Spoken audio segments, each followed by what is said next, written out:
morning, St. John's. I hope you are doing well this great Monday morning. Yesterday was a good Sunday, and we started talking. It's not going to be a series, but just a mini series, snapshots of Methodism. We are revisiting some of our heritage, some of our theological heritage that was very useful and helpful in propelling the Methodist movement under very, very difficult circumstances over 200 years ago.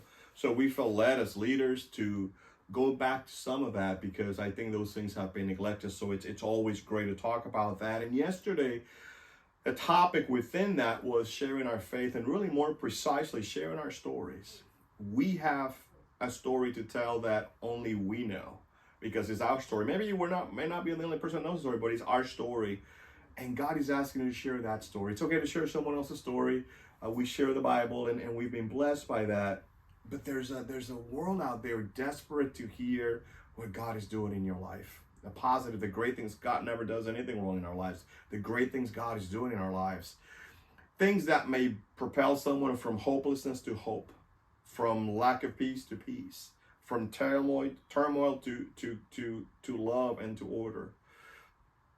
So don't be bashful, don't be shy. Open your mouth, let the Lord share what He wants to share. The last thing I want to say is consider those who took this very seriously. And because of their witness, you are now a follower of Christ, or at least somewhere along that continuum, that spectrum of growing in the Christian faith. I also finalized my sermon yesterday with a quote by John Wesley. And the quote was, "What one generation embraces, the next generation will tolerate."